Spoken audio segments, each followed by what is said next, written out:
welcome to Mr. Stitch Films podcast, Creepy Corner. I'm your host, Anthony M. Winson. Join me as we venture into the world of horror movies, explore chilling yet creepy stories, uncover unsettling urban legends, and share ghostly encounters that will send shivers down your spine. In this episode, we're sinking our teeth into a personal favourite of mine, one I've been dying to discuss since the podcast started. So turn down the lights, brace yourself, and step into the unknown with us. This is Mr. Stitch Films' Creepy Corner, and tonight we present John Carpenter's horror classic, The Fog. So let's get creepy. So this is actually a second film by John Carpenter in a row that I'm discussing, as last episode was Halloween. This week, to help discuss, is a returning co-host, is Rob Lane. Thank you for having me back, mate. It's a pleasure. Not a problem. Thank you for coming back. Always. You know, something a bit different for us to talk about, because I think The Fog isn't exactly up there on your repertoire film. It's really. not. It's not vastly on my radar, to be honest. And I'm interested to hear your take on it, if it's a personal favourite. Oh, yeah, absolutely. For years and years, I always said, when people ask me, what's your favourite horror film? I used to always go to John Carpenter's Halloween. Right. Always used to say Halloween. And then as I got older, I just sort of was like, do you know what? I think it's The Fog. And I think I've always gone back to The Fog. Do you remember the first time viewing it? Was it recently, or have you seen it when you was younger? I saw it when I was younger. When I'm talking younger, I'm talking... It wasn't during my, mega introduction to horror. It was something I probably found out about later on. Obviously knowing, The Thing and Halloween and probably They Live and all that kind of stuff. Oh, what else has this guy done? Oh, yeah. The Fog. And it's one you always remember seeing in the video shop. It was probably well into the 80s, perhaps early 90s when I first saw it. Okay. Yeah. Okay. So not too late, but... It is one from John Carpenter that for some reason flies under the radar with a lot of fans, and I don't quite understand why. Yeah, I mean, would you say it feels John Carpenter-esque throughout the whole thing? I mean, do you think it's got the score of what you associate with John Carpenter films? See, that's something I was going to discuss later on, but we can go into now. I think the score for The Fog is probably one of it. Well, I think it's better than the Halloween score. Right. There is just so much in that score of how simple it is. Mm-hmm. It's not got big, as you would expect in other horror films, crashes of sounds. Yeah. And, it's so simple. And it is incredibly effective. It's perhaps one I should listen to with the score on its own, just pull it up on Spotify or YouTube or something like that. I'd highly recommend yeah. it. Honestly, it's just got such atmosphere to it.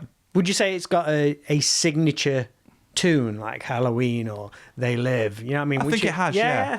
Right. I would say there is parts of it that are very themage for the film that carries on throughout. So, I remember the first time I watched it was my elder brother, Craig, was babysitting. My mum and dad had gone out. And it wasn't uncommon for us to watch horror films. And I remember my mum and dad had this a bureau that was full of VHS tapes that my dad had filmed, recorded off the telly. And we had used to have this diary that was video 1 contains, and it's as much shit as they could fit on it. Yeah, it was like a library. Yeah. And I asked my brother, I want to watch a horror film, one I've not seen before. And he said, there's one that our then uncle was terrified of. And I was like, what's that? It was The Fog. We should watch it, because my uncle apparently wouldn't go out in the fog after watching it for years. It sounds like a classic, though, doesn't it? Even if you know nothing about it. Yeah. It sounds like a classic film. Yeah. I just remember watching it with him, and both of us, I think my other brother was there as well. I can't quite remember. But yeah, by the end of it, was shitting ourselves. Yeah. Proper intense, these young kids watching this, drawing the curtains. Well, it starts off in the perfect way to terrify you if you're a young kid. Oh yeah, it's and just ever since then, it's always stuck with me. Every time it came on TV, I'd set my VHS recorder up, I'd record it, I'd watch it, have my own copy of it. Fantastic. How often do you revisit it? A couple of times a year. Yeah. I will watch it a couple of times a year. Especially when it gets to this time of year as well. Because it just has that feeling. Which is strange, because I would assume, I didn't look up at what the shooting schedule, but it gives a spring vibe rather than an autumn vibe. Okay. When you watch the film, I don't know what it is. It kind of gives spring vibes. Right. Which is strange, but I still love to watch it, because it's spring and autumn, very similar in tones, I suppose. But I'm going to have to look that up to find out. I really want to know now if I'm right or not. No, shot in December. Yeah. So, Superb. I was looking up, obviously, a few facts as well. Lay them on me. So the initial inspiration for The Fog, John Carpenter, his then girlfriend Deborah Hill, Yep. R.I.P., were promoting their film, Assault on Precinct 13, in 1976. Another great film. I only saw that recently as well. I've not seen the original, but I've seen the remake, and I quite enjoyed the remake, so I do need to watch the original. The first one's great. Yeah, really, need really to visit that. And both of them were in England at the time, and they visited Stonehenge. And there was this fog bank that they could see in the distance, and it was like they described it as like pulsating. And apparently John turned to Deborah and said, like, I wonder what's in that fog. Oh, Wouldn't that be creepy if something was in that fog? And apparently that's kind of where it sort of stemmed from, and they built on it. I mean, there was other influences, but that was like the main thing that made them. And John Carpenter said apparently that he got the contract with, was it Embassy, I believe it was. Okay. That makes sense. Yeah. Two-picture deal. And he didn't want to do another slasher because they'd not long done Halloween. And he wanted to do like a classic ghost story. And that's kind of where they decided to snowball with The Fog. They were like, okay, this should be it with Embassy's first picture deal. It was shot over 30 days. Right. And it's so after the initial shoot, Tom Lee Wallace was in the editing room. He was pretty much editing it whilst John, I think, was away. Okay. And he came back and was like, hey guys, how's this going? And they didn't look happy. Like, Tom Lee Wallace was like, it's okay. And they watched apparently a first cut of it, and John was not happy. He was like, it's shit. That's his words. That's his quote for quote. He was like, it's shit. And they presented it to a few other people within Embassy, and they were like, this doesn't really work. Right. So they had to do some extensive reshoots, but apparently they didn't have long because they took up most of their production time with editing. So they decided that they needed to go back and they wanted to add some more tension. They wanted to add some more gore. I mean, some of the stuff that he listed, I can't imagine the film being the same without. Right. What kind of stuff was it? So for instance, Joe, the finale where Adrian Barbeau is on the roof of the lighthouse, that was added. Right. To build tension. And I love that scene. Like, I think that scene is brilliant. I think there was a lot of more visual ghosts added. Right. I think a lot of them were more subliminal. Okay. Because John said that he didn't... I keep saying John like we're best mates. Like, oh, John, me and John, we go way back. So John Carpenter said that he wanted it to be very subtle and nothing's too in your face. So I think they said they added the opening as well. Joe, when the town kind of falls apart, early morning. I think a lot of that was added. The campfire story, I think they shot a version of it that they ended up getting them back to reshoot because just wanted a bit more punchiness in it. And I think that's funny as well because that guy at the beginning says 11:55, one more story between 12 o'clock. The story he tells is probably like 2 minutes long, but then the clock strikes midnight. I'm like, brilliant. I don't think he can tell the time, or he's just really drunk. Superb. That's a great start to the film. Yeah, it reels you in straight away. But I mean, it's obviously not the real reason for what the film becomes later on, but it's just a great way to draw you into the film straight off. Yeah, it's brilliant. How do you feel about the cast, in the main cast? I love Adrienne Barbeau's performance in it. To me, she's almost becomes like the narrator of the film. To me personally, almost in a style. I don't know how familiar you are with The Warriors. No. I don't. Okay, there's like a radio host in that, and that's perhaps what's kind of linking me to it. Almost like she's almost like a narrator in that film as well. So I get those kind of vibes. Yeah, and I think for me personally, I think she has more of a presence than Jamie Lee Curtis does. Well, apparently she is. They classed her as the star. Yeah. But because they had just been so successful with Halloween, they wanted Jamie Lee's face on the poster, so they redid a poster with Jamie Lee to sell the film. That's interesting. I associate Adrienne Barbeau more than Jamie Lee Curtis. Well, on a rewatch, because I'd not seen it for maybe 15, 20 years, I'd almost forgot Jamie Lee Curtis was in it. Yeah. It's just basically using her star power to get bums on seats in the cinema, really. Yeah. And it's a shame, because then it's kind of like middle finger to Adrienne. Like, you're pitching a script to her. I mean, it's not like she was a nobody. Remind me, what year was The Fog? It was shot in 1979. It was released in 1980. Okay. Because I know her from Cannonball Run. Right, okay. Which would have been, if I'm right, 81, 82, perhaps 83. I don't know. When was Swamp Thing with her? I don't know. You tell me. I wonder if that was 70s or... It feels more 70s, I think it might have been. Because I think that was Wes Craven. She's she's got such a great presence on the screen. But I was thinking on the way down here, if this film was made, let's say, 5 or 6 years later, you could almost see Meg Foster in that role. Yes. Who we later used in They Live. Yeah. Similar kind of presence on screen. Yeah. At the time as well, that Adrian and John Carpenter were married. Okay. And I think maybe that was why, maybe more the fact that she was in that, because I think she said that she didn't really like horror films. Okay. I think she was married to John at that time, I'm sure of it. They'd probably divorced a year or so after. Mm-hmm. But I totally agree that I think it's such a shame that she sort of got stiffed for Jamie Lee. I mean, I like Jamie Lee in it, but I do think her presence in it and her acting in it, I just love her so much. so much. That one of my favourite scenes in the film is when she realised her friend's been murdered in the weather station.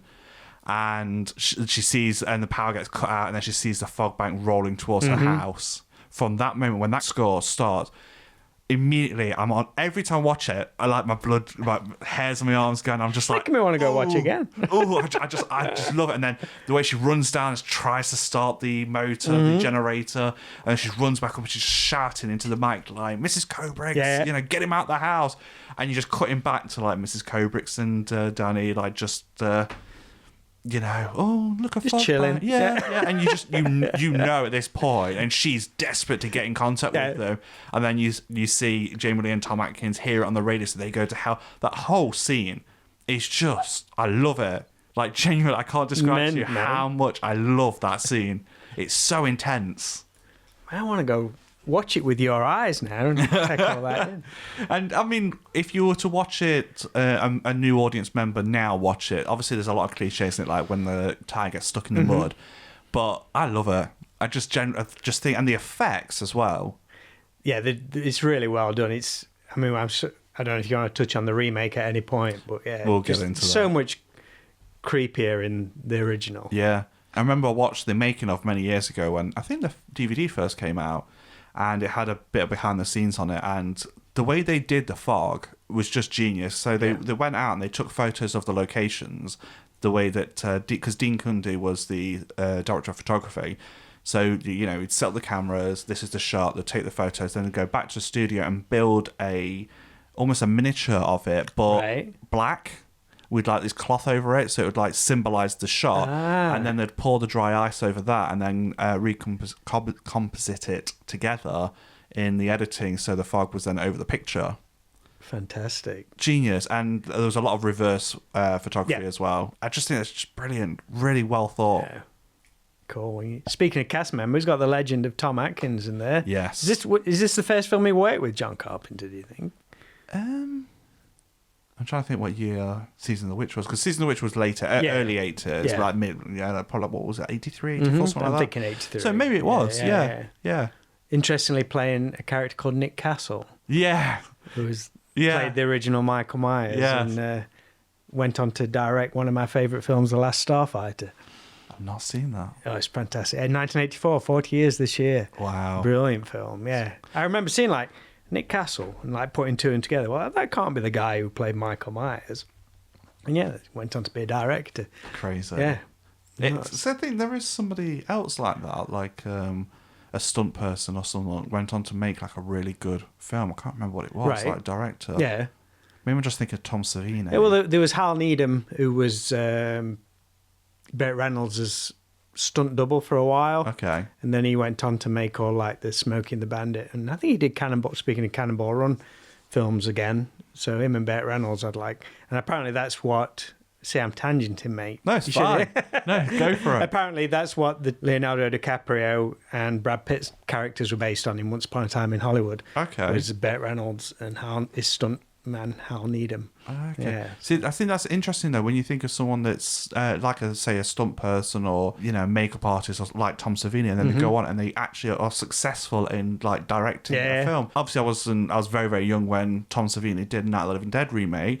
So I'm not exactly sure. Great remake. It is amazing. I love it. But I don't know how successful it was at the time or if it's become a cult classic over the years. Yeah, I mean, I think that's one of those films which I remember coming out and it was a big deal to me just from reading Fangoria. Yeah. I think you create this thing, especially when you're younger, you create this vision of what a film is back then. And then years later, you perhaps mention Night of the Living Dead.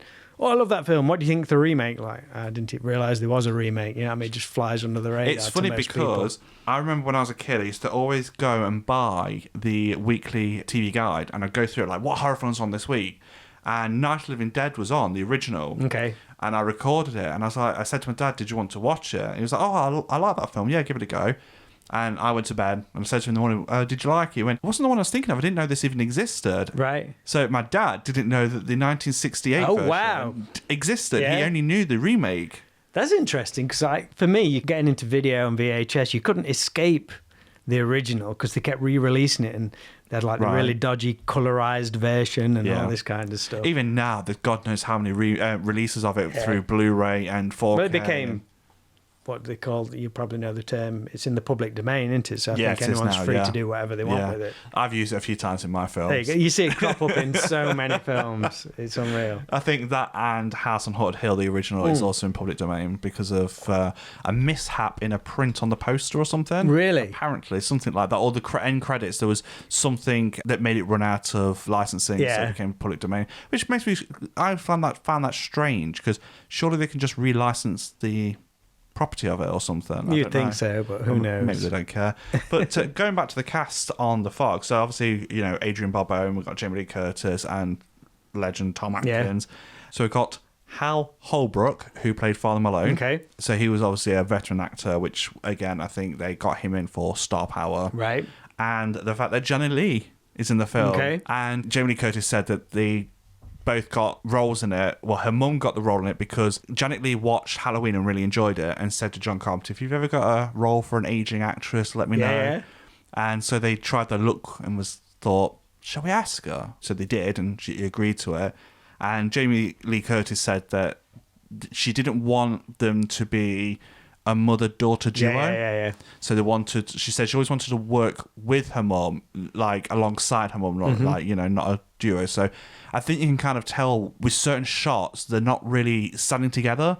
Right. Like there's a final shot where they're looking at the fog disappearing, and you've got Janet Leigh one end, and then Jamie Lee Curtis the other end of the survivors.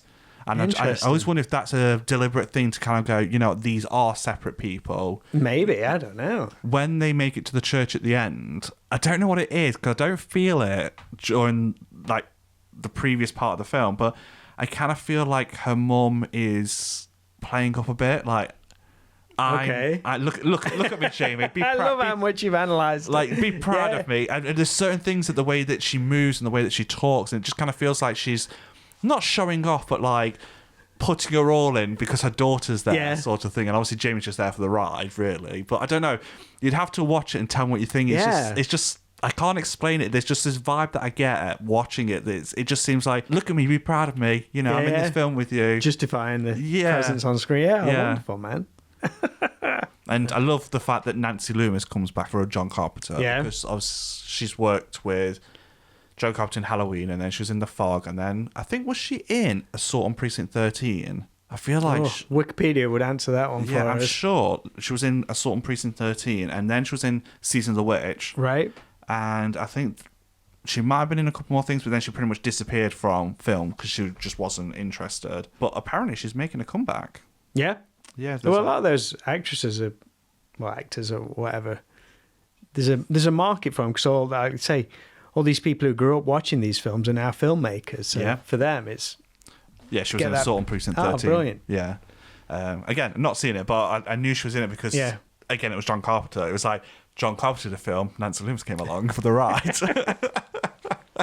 The more you dive into films and filmmakers, you see all those connections. People working with people who they know they can trust and get along with. So and I think that's nice that if someone's coming back that many times to work with a director, then you know that both of them, they're either very easy to get along with, cooperable, or just complete arseholes, and, you know, they both... No one else wants to touch them. Yeah. But no, I think it's nice the fact that in John Carpenter films, particularly, that there does seem to be a reoccurring cast of people. Yeah. It wasn't until today, and I didn't even realise this, was, you know, Sheriff Brackett in Halloween? Yeah. He was the weather station man. There you go. And for some reason, I never put two and two together that was the same guy, because he passed away recently. Yes, he did. But I don't know how I never made that connection. Because you're invested in the story, mate. Yes, that's what it is. He's a character actor. I say he's completely different. Totally.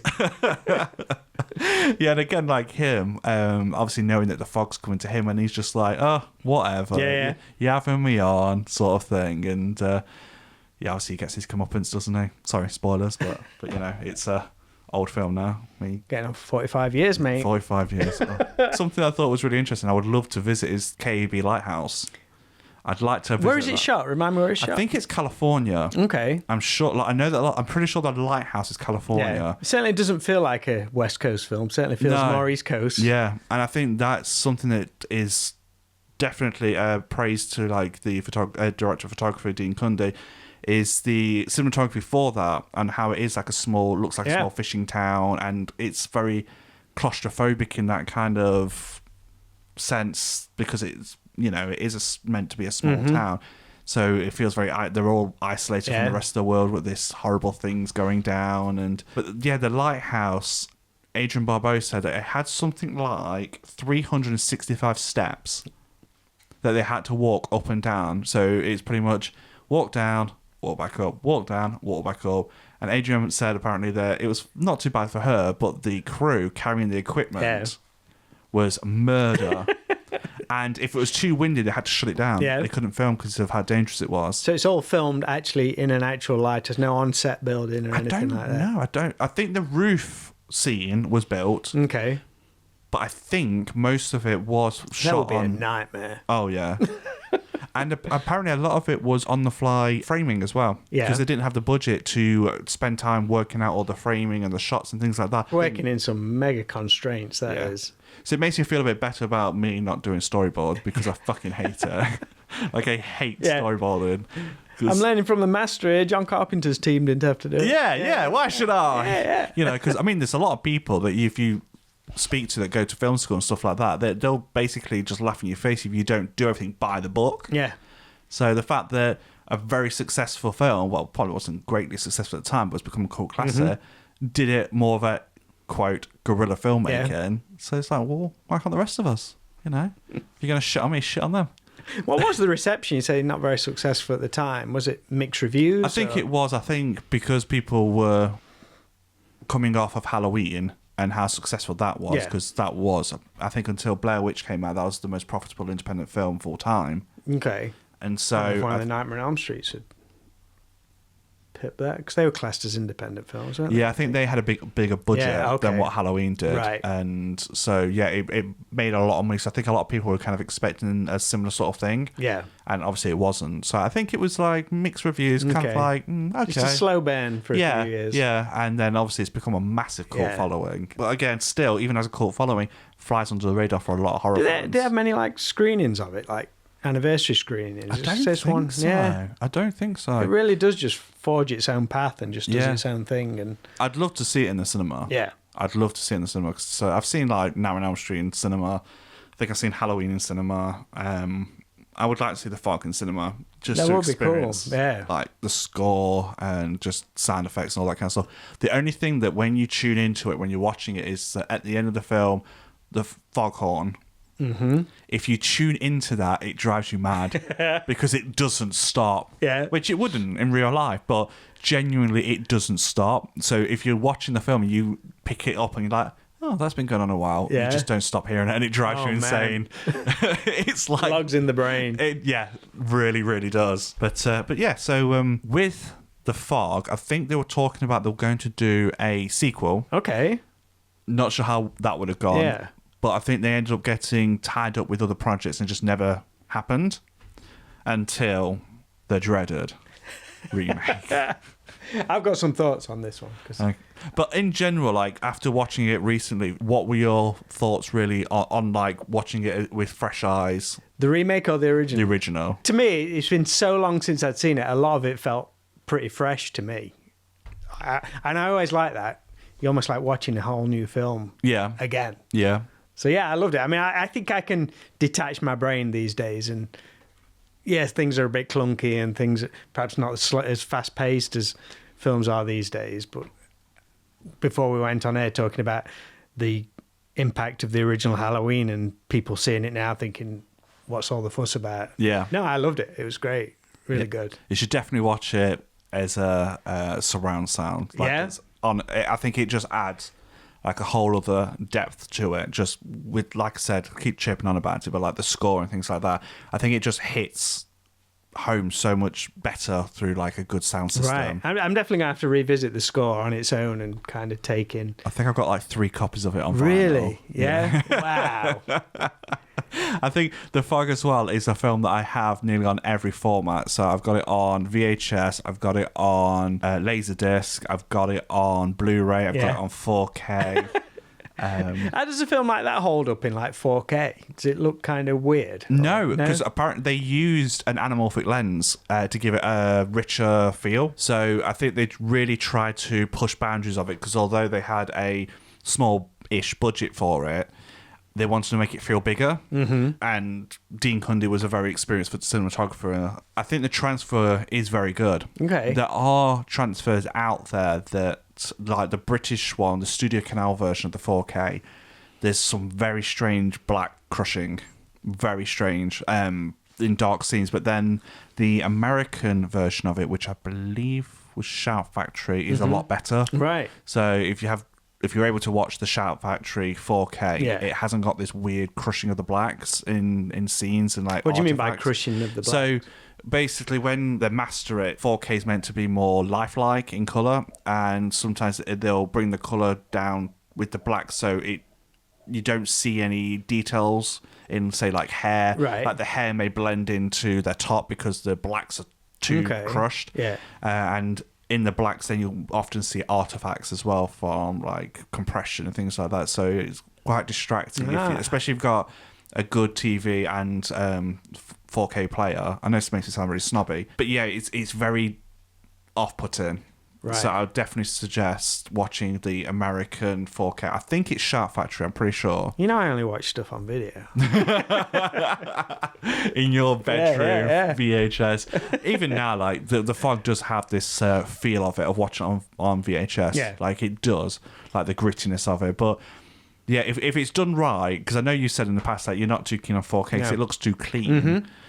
But I think if a 4K transfer is done correctly and they haven't removed all the film grain, it does still look, it just looks nice and still soft. And so I think the most recent version that they did of Halloween, they were like, the last 4K we did wasn't particularly very good. They had, because I think Dean Cundy did that as well, cinematography, and he came in and approved the 4K on it, and it looked a hell of a lot better. Oh, sweet. Like a hell of a lot better. And it's insane how good it looks in 4K when it was done properly. Super. Rather than you could convert me, mate. We'll have a movie night. Yeah, look at this compared to this. There are a few websites that you can go to where they'll do a comparison, and you just run your mouse over it and it will show you what the Blu-ray was compared to the 4K and things like that. Obviously, you don't get a true visual because obviously it depends on if your monitor is 4K and whatnot. But as long as someone actually knows what they're doing and not just a studio doing a cash grab, this might sound a bit of a tangent. So basically, Second Sight Film are releasing in November the anniversary of the Blair Witch on Blu-ray. They're doing a really good version of it. And one of the directors of it has said it's the first time that it's being represented in the way that the filmmakers wanted it to be seen. I mean, that's an interesting thing. Upping the quality on a found footage. Yeah. So they said basically when they sold the rights to Artisan, which became Lionsgate, well, Lionsgate bought them, they never got approval from the filmmakers as to the version that would be put out for film people to watch. Right. And because they said it kind of got very strange in like they filmed it on high 8 tapes and then they had to convert it to 16mm and the 16mm had to be transferred to another format to be then showed in Cannes Film Festival, and it kind of became a Frankenstein sort of version. The irony of a found footage film having to go through all them versions. Yeah. So the version that was put out wasn't what they wanted people to see, apparently, and they never had a right in saying how it can be put out. So for this anniversary, Second Sight went back to like the high 8 tapes and did a much better transfer, and I'm really excited to see it.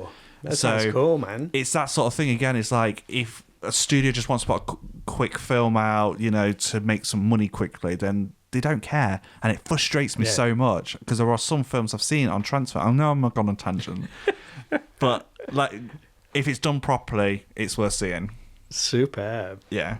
So, but yeah, going on to the remake now. Yes. Can't remember what the lead guy's name in it. The only person in that film that I like is Selma Blair. Okay, Tom Welling. That's it, Tom Welling. Yeah. Thank you. Yeah. So I think he was coming off of Smallville, Yep. and that's why he was in it. I'll let you discuss the remake. Well, you know what? It's interesting because I'd never seen the remake. Okay. And obviously, I knew I was coming to do this. So I thought, I'm going to rewatch the original. And I watched the remake within a couple of days after watching the original one. And I'd read all the reviews saying it's one of the worst remakes ever and stuff. But watching them back to back, I kind of really enjoyed it just from the fact that the original was fresh in my head. Yeah. And seeing those immediate interpretations. Obviously, there's so many scenes they don't do as well as they do in the first one. But I didn't hate it half as much as the reviews made me expect to hate it. Okay. There's lots of, I didn't like the Fall Out Boy song at the beginning, and I don't remember there being a Fall Out Boy song. yeah, straight away, and that almost puts a stamp on it of its time frame straight away. It falls right Teen into angst. Yeah, and that I'm in on the back foot, and yeah, just the characters aren't nowhere near as strong No. throughout. No one matches the performances of the original at all. No. And I think, and I'd have to look it up. I don't know what the age difference are between the actors in the original compared to the actors in the... Scarily, probably not much. Yeah. In the way that people aged back in the day. Yeah. There's probably only like a 10-year, if that, age difference. I mean, Tom Atkins has permanently looked old, but manages to pull all the hot girls. Yeah.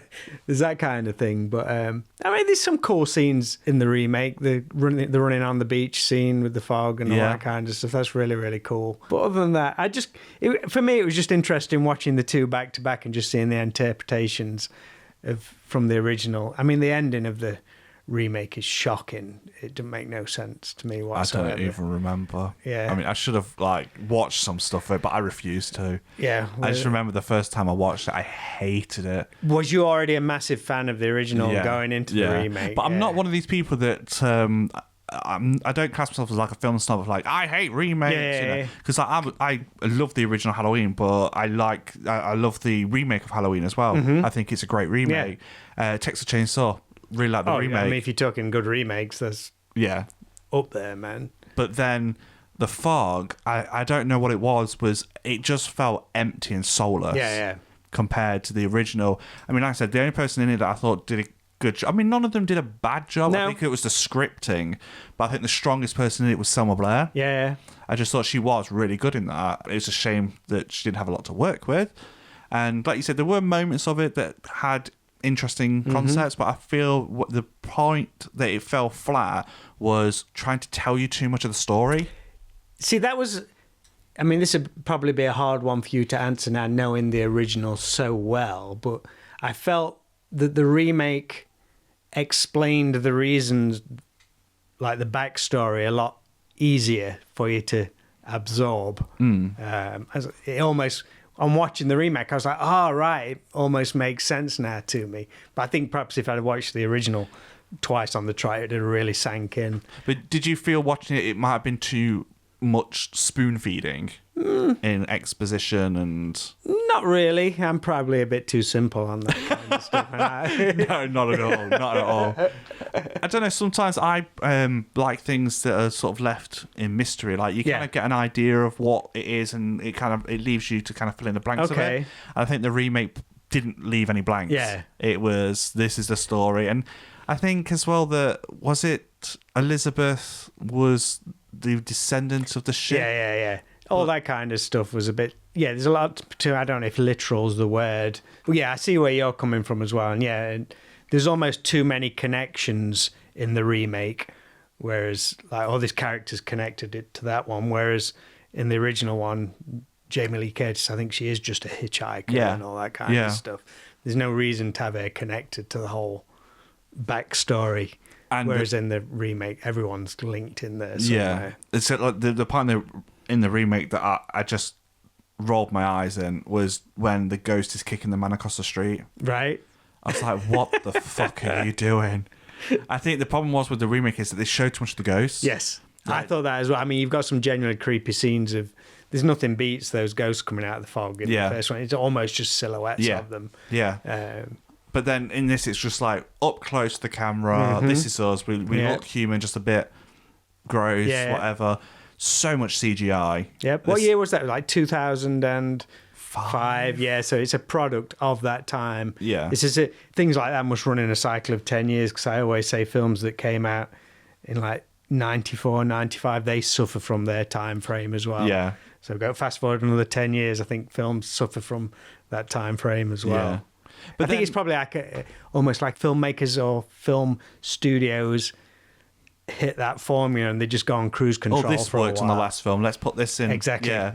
So I don't know if they thought of it, but Pirates of the Caribbean CGI was still now stands test of time. Yeah. Like it's people rave about how good that was, and I wonder if that's what they were trying to bring in, because I don't know, the remake kind of has a vibe of like Frighteners CGI. Yeah. With the glowy and and Frighteners is amazing. You can't try and copy a formula like Frighteners. It's just so good, and I think that's what it suffers from big time. I mean, the only thing that seems more logical in the remake was Stevie Wayne leaving the lighthouse to try and save her son. Yeah. But I think doing that removed the tension from the original that she had. Like, she was like, I need to save my son. She's trapped in the lighthouse. Yeah. She's like, I need to save my son, but I need to save everyone else as well. So I need to broadcast and keep people aware. And, and if it wasn't for the fact that she stayed on air telling everyone, she led everyone Again, to it's that narration point of view in a way. Yeah.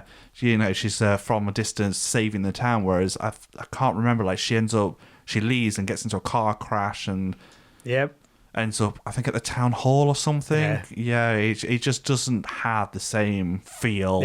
I think that was where, for me, I didn't think the remake was half as bad as all the write-ups said, but then in the third act, that's where it just really takes a dump. Maybe they were just like, we're doing really well. How do we finish this? Well, I have an idea. And it all just goes. And it's too clean. Yeah. It is like I said, teen angsty. We've got a load of pretty people to star in this. I don't know what the girl's name that plays Elizabeth, but beautiful blonde, Selma Blair, Tom Welling. And then I think what happens to the nanny in the kitchen? Does she get dragged into the disposal unit? Into the garbage dispenser. I'm just like, what? What? Why? But that's almost, I can see why they do that, because that's one of those, it's like a sharp item going towards the eye. Anything with like a garbage disposal thing, it's instant.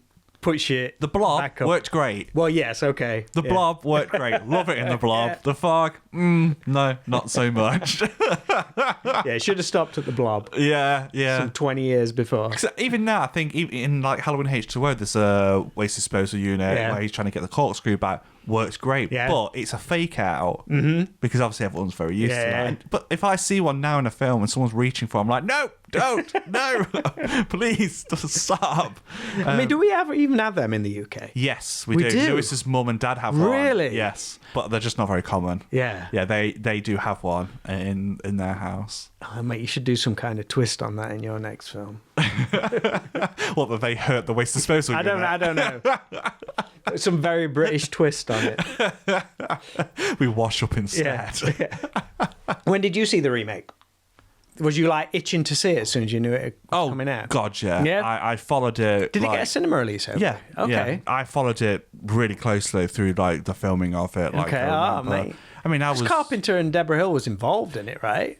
Well, I think it was characters created by. Okay, I thought they actually had some direct input into it, but I might be wrong. not sure if Deborah had died already by that point. I'm not 100% sure. Yeah, so just looking up very quickly, it was 2005. The writers was Rupert Wainwright, which rings a bell. Like, I'm sure Stigmata. How did you go from Stigmata to The Fog? Dear Lord. Money talks, mate. Yeah, but how do you go from like a strong script like Stigmata to that? I'm just trying to. Yes, it does say screenplay by, but Deborah Hill did die in 2005 as well. So maybe it was. God bless you. If that's the last thing you worked on. Oh man. Oh, not your legacy. But I do wonder if it was potentially, when it's a screenplay by, I wonder if it was like maybe worked Based on the original screenplay, yeah, kind of thing. perhaps. I wonder. But I would like to know John Carpenter's thoughts on it. Mm-hmm. It's got to be out there on the interwebs somewhere. It has to be, because we all know John Carpenter's thoughts on the remake of Halloween. Right. Yeah, apparently he was not keen on it Really? at all. Oh, okay. No. And there's conflicting information about Rob Zombie and John Carpenter's interaction. Because apparently Rob Zombie says that John Carpenter was very rude to him and was like, do whatever, and John Carpenter said, no, I told him to do what he wants, but if that's how he's going to be, go fuck yourself. Wow. Yeah. Which I just think is hilarious. Yeah.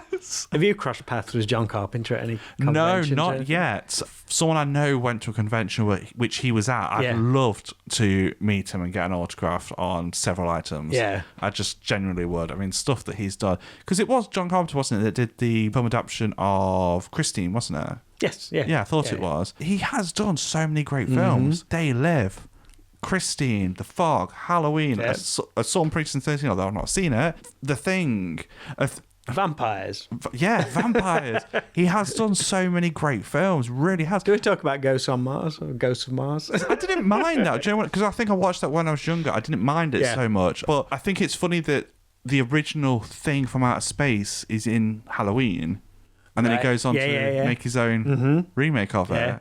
I wonder if that was intentional. Maybe he just really loved the original. So, I think, again, if you're going to do a blueprint on how to do a remake, The Thing is definitely one. The Thing is one of those where my examples of that is The Blob and The Fly, like films which are, I say like films which were so old at the time, but there's probably only a 20-year difference between them now.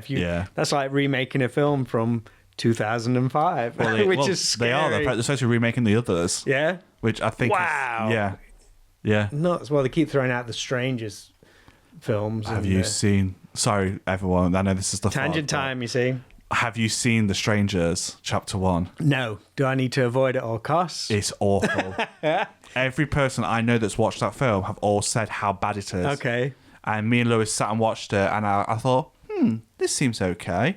By the end of it, I was like, what is this mess? And it's Chapter 1? Yeah, of 3 chapters. Did you like Pray at Night? I didn't mind it. Pray at Night's great. Yeah, I didn't mind it. I mean, I really enjoyed the first Strangers, so I was like really excited because it took years for the second one to be made. And it's Rennie Harlin. That made the remake, and it is so bad. Oh, mate, I want to watch it. Sometimes I want to... We're in like Halloween Ends territory where everyone's like slagging stuff off so much. It's like, what have they done to this film? Then I watch Halloween Ends. I'm like, I really like this. I like Halloween Ends. I even said that in the podcast with my brother. I said I liked what they did with it. I understand why people were pissed, but I didn't mind it. The Strangers is awful. There's no redeeming factor. There's stupid characters making stupid decisions. This is how we end a podcast on The Fog. About the Strangers remake. I mean, I love a strong female character, and that's something that I always look for in a horror film. It's like these strong, badass characters, and I think maybe that's why I love Stevie Wayne so much in The Fog. Yeah. See how I managed to bring it back around. Is that she is such a force in that film, and Jamie Lee Curtis to an extent, but just her character, I think, is so awesome. I wish we kind of did see a bit more of Stevie Wayne as to what could have happened. And one thing that always strikes hard is a quote Father Malone says, is how he's talking about the history of what happened in the shipwreck. And he says, it's all a con, basically. We're celebrating murderers. And that really does, because you look back and so many things that we praise and we celebrate is built on murder and lies. There isn't really anything that's pure for us to really celebrate. And I think him saying that and how he looks and how he feels, you're like, yeah. Well, that's a John Carpenterism social commentary. Yeah. Yeah, so that's probably something you're picking up on what a lot of people perhaps don't. Yeah. It's very sad. It is very sad. And the thing is, as well, with the ending of The Fog is how it has the, quote, Hollywood ending, everything seems wrapped up. Blake's got his gold back. Yeah. All that the score that's so calm and tranquil but unsettling at the same time. I mean, how the fuck does someone do that? Manage to score something so simple and it feels so tranquil and calming, but then still you're like, something's got something. This hasn't finished yet. Yeah, and it's so good. But then obviously Blake comes back and decapitates Father Malone. But that's for his number 6. Though, yeah. Right? Yeah. But you think because he got given the gold back, it's he'd all be happy done. with that. Yeah. But he's like, no, I said I'm going to kill 6 of you. I'm going to come back and there's going to be 6 of you done. And I think that's a great ending because it's just such a shock sort of thing. Everyone's done. Yeah, the fog's gone.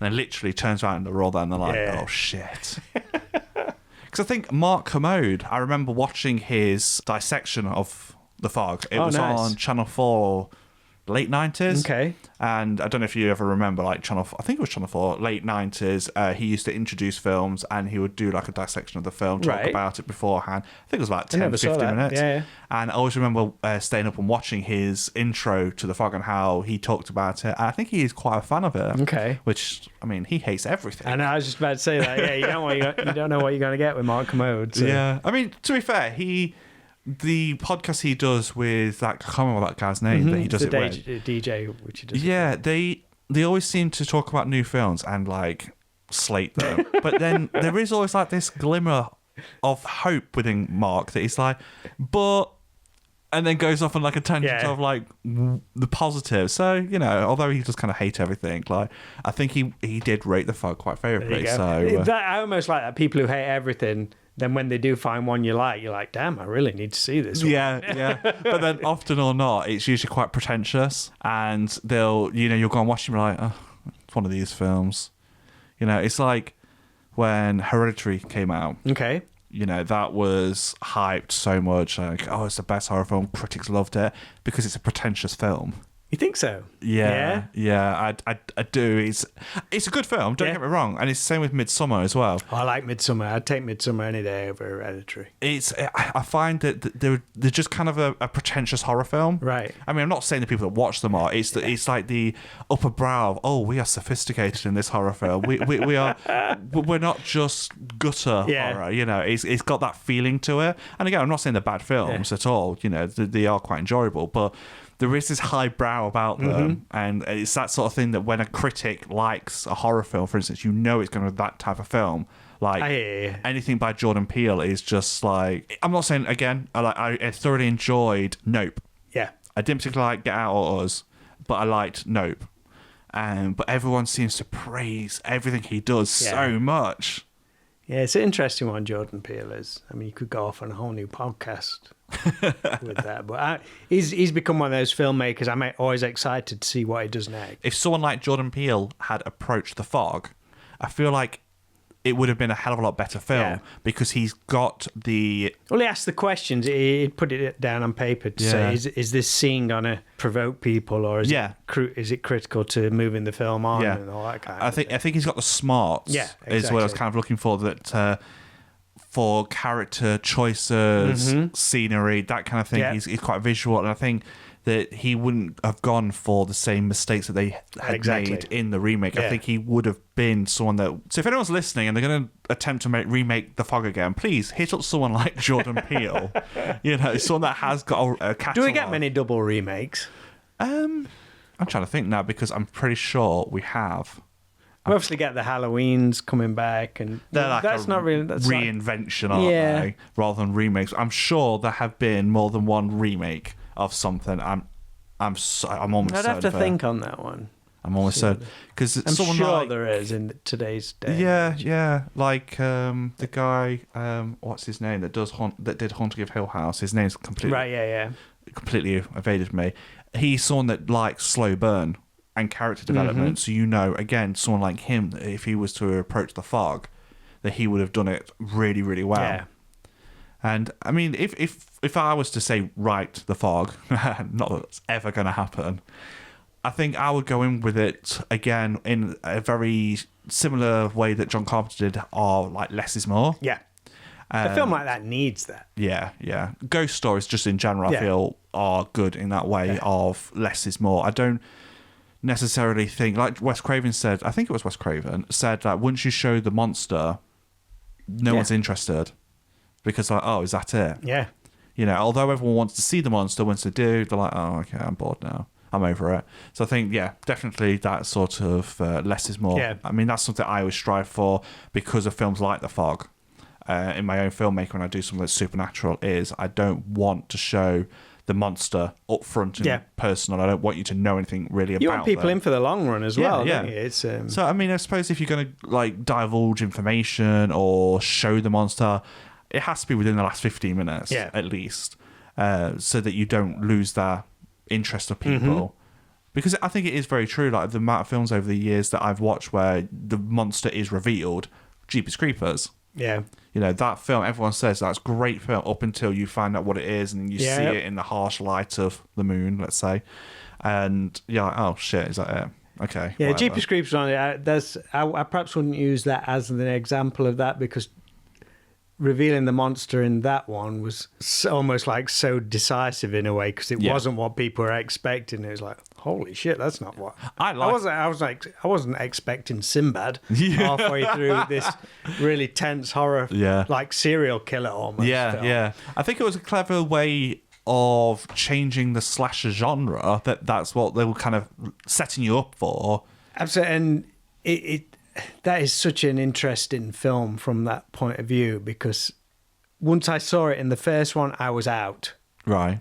I lost all interest. But when they did the sequel, because I knew what it was all about, and you almost pitched those really, what I consider, I don't know if iconic's putting it on too much of a plateau, especially with Jeepers Creepers, what's gone down since, but seeing the scarecrow in the field stuff and all that kind of stuff, and you knew what that character was, I'm like, ooh, I can be on board with this now.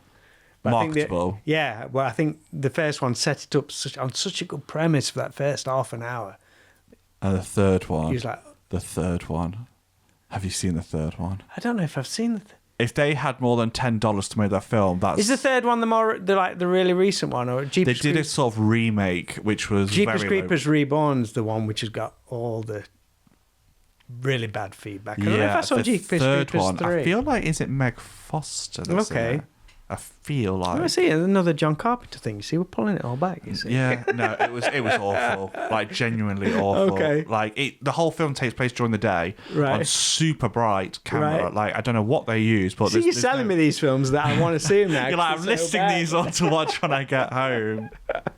Quality. Linking back to John Carpenter's The Fog. Yeah, I just think if anyone hasn't seen The Fog, I think it is definitely one that you should definitely absolutely head into. I think don't research it if you're one of these people that likes to know a lot about a film before watching it. Like, oh, is it worth my time? Just watch it. Great ghost story vibes. Yeah. Very atmospheric. Yeah. Very, very atmospheric. And again, the scene when Tom Atkins is on the boat with Jamie Lee Curtis and he's telling that story and she's just like, okay, I'm over this now. And then the body falls out. You know, it's such a good jump scare. And the body in the morgue, that was added in.